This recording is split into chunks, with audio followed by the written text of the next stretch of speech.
Hi and welcome to the Cult TV Sofa. This is my wrap-up video for the 4th season of Buffy the Vampire Slayer. I'm going to be discussing the series so far and may make some comments that might be explained in future episodes.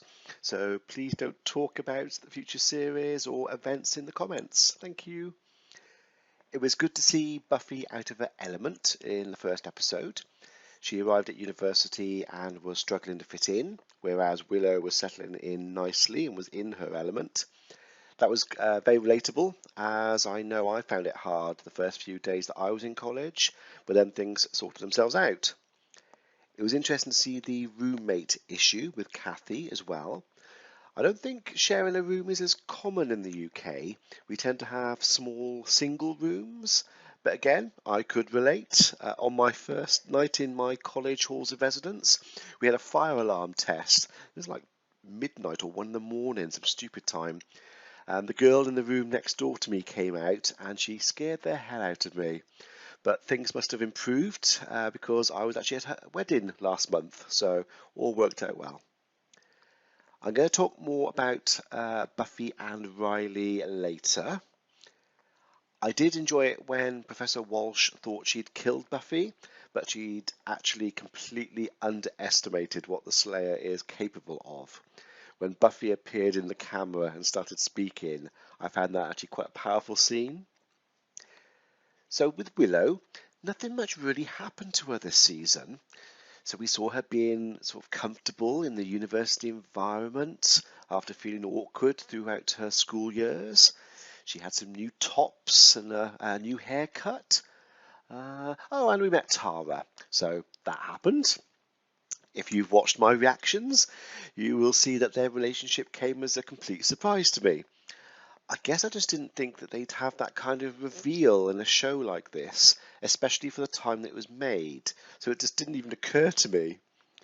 I've rewatched a few bits from early in the season, and I'm a bit confused. It looked like they were going to make Tara a bad guy at first, from some of the things that she was saying, but then they changed direction. I don't know if the writers changed their plans for the character during the season or not. She does seem like a nice girl, and her and Willow make a good couple. It'll be interesting to see how their relationship develops next season. I don't know what they're doing with Xander. I get that he didn't go to university because it wasn't his thing, but that makes the stories a bit more difficult because he's not around Buffy and Willow so much. He's felt a bit like an add-on character this season. I really don't know where they're going to go with him in the future stories. I will say, though, that he showed his true colours in the Yoko Factor episode when, even when they were all arguing, he was the first to agree to help Buffy before she turned him down. I think his best moment this season was his dramatic fight with Harmony. That's going to go down as one of the most epic battles in the show. Giles also seemed a bit lost this season. He doesn't have a job and is not with Buffy and the others as much as he was previously, because obviously he's not at the school or the college in this case now, university. This led to him feeling separated from them and made Spike's job easier when he was trying to ruin their relationships. Like Xander, I'm not quite sure what they're going to do with him. He can't carry on like this, and it isn't very realistic that he doesn't have a job or anything to occupy his time. Where's he getting the money from to live? We know that the university has a library. We saw it. It was a nice building.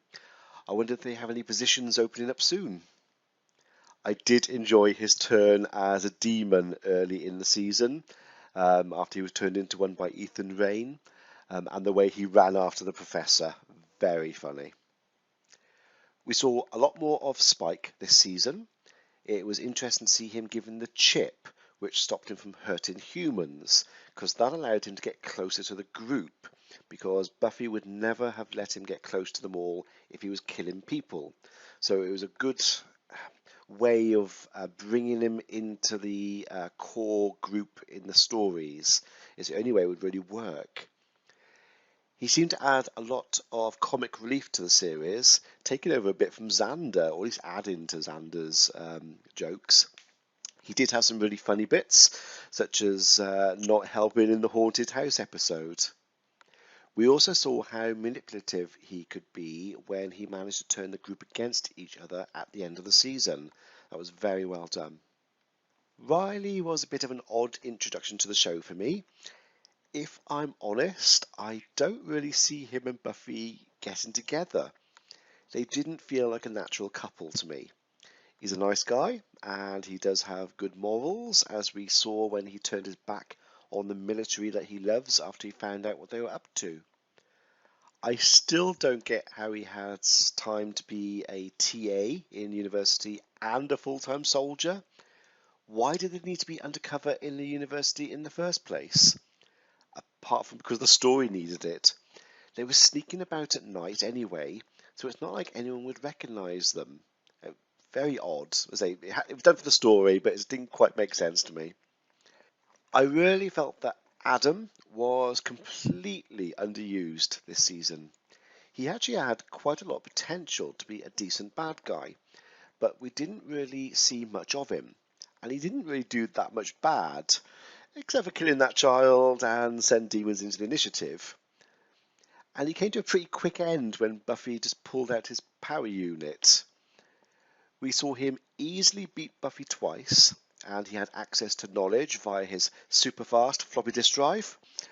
I bet it took a while to get him into makeup, which might have had something to do with it, but I still think they could have done more with him. There is a definite winner for the best episode for me, and that is the episode Hush. I loved the way that most of the episode was in silence, yet they were able to tell a great story. The monsters were really well done, and I loved their movements. There was also some great humour, such as when they had the presentation in the auditorium, and when Anya was, well, Anya. There were a couple of highly commended episodes as well, with the Faith two-parter, Superstar, where we saw Jonathan appearing front and centre, and New Moon Rising, where Oz returned in more ways than one.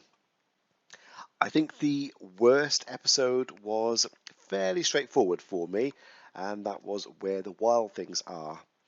I know it was done because Sarah was also filming the Angel crossover, but the story was quite weak and it just didn't really make much sense. There were a few other episodes that I've considered weak this season, such as Fear Itself, Be a Bad, and Pangs. Now we come to the final episode of the season, Restless. I said I'd give it a bit more of an update after I'd had some more time to think about it. During the episode, I was confused, wasn't sure what certain symbolism meant, and was generally just really not sure what the hell was going on. I can now tell you, after rewatching it, studying certain aspects and trying to understand it, I still have no clue what was going on. Like I said in the episode, I got what happened to Giles and Xander, and Buffy to a certain extent, but I didn't get Willow. Giles' mind was cut out, Xander's heart and the first Slayer fought Buffy, which matched their aspects of the spell. Willow seemed to have the life sucked out of her. What's that got to do with her magic? I feel like I've missed something, but I really can't work out what happened to her in the episode. I know that one reason for this episode was to show repercussions for casting the spell in the previous episode, so that they don't use it to beat the bad guys each time they pop up. But was it really such a problem? I know that the other three had issues in their dreams, but Buffy basically just ignored the first Slayer and it was all over. Couldn't they just do that next time?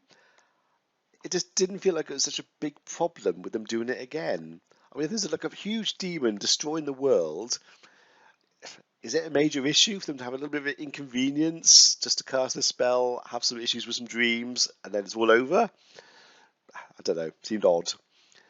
This is definitely an episode I'll need to come back to in the future, and I know there's some foreshadowing in it that I won't get at the moment, if ever, if I'm honest.